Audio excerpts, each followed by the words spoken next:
à Michel. De Gérard, Junio. Putain Michel, qu'est-ce que tu nous fais? Bah ouais Michel, qu'est-ce que tu nous fais encore là? À cause de toi, on se retrouve comme des cons avec des lunettes noires et des mouchoirs dans une église. En plus, je te connais. Si t'étais là, t'en aurais déjà marre. T'aurais envie de te barrer. Allez, on se casse, on va prendre l'apéro, t'aurais dit. Sur un malentendu, on peut se finir au vin de messe, reste un peu, on t'aurait répondu. Ça t'aurait fait marrer, t'aurais balancé un bande de cons, et tu serais resté. Un peu, hein, pas trop longtemps.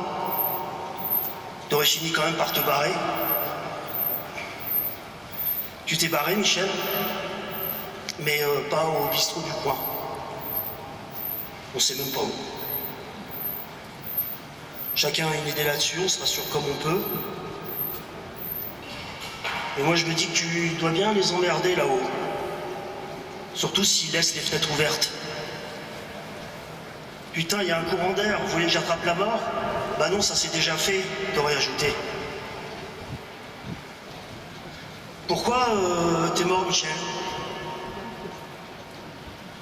Personnellement, je me suis posé la question, ça m'a travaillé.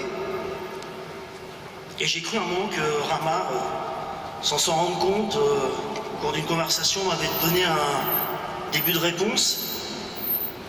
Tu m'as dit samedi, et en plus, il venait de s'acheter une veste tyrolienne. Je lui ai fait répéter, vous imaginez bien, une veste tyrolienne. Pour ceux qui ne connaissent pas, c'est cette veste originaire d'Autriche qui est devenue populaire dès 1933.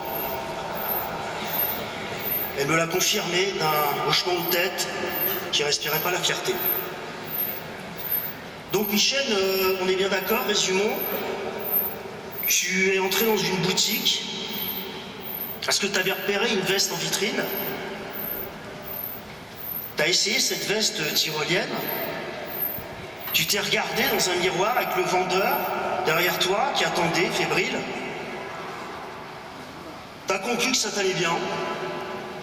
Tu l'as acheté, même pas en solde, plein pot, j'ai vérifié auprès de Rama. Hein.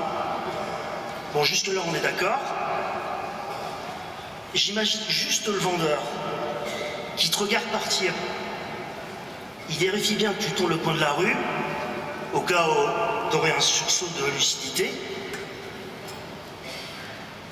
Et là, il laisse éclater sa joie avec un grand yes. Il appelle sa femme avec les larmes dans les yeux. Chérie, je l'ai vendu.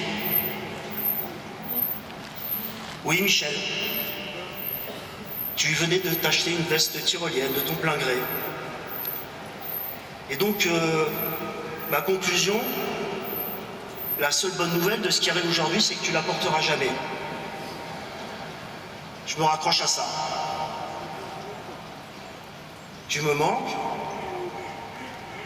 Tu nous manques. Pourquoi t'es mort?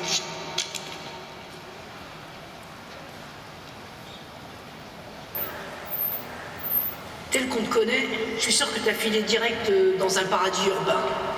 Parce que tu détestes la campagne. Avec le bruit des bagnoles et des klaxons, la rumeur du périphérique au loin, et les chants des moineaux parisiens, les fientes de pigeons sur les bancs publics, et les bistrots où l'on prend son café, le matin, en humant les bonnes odeurs de la cité.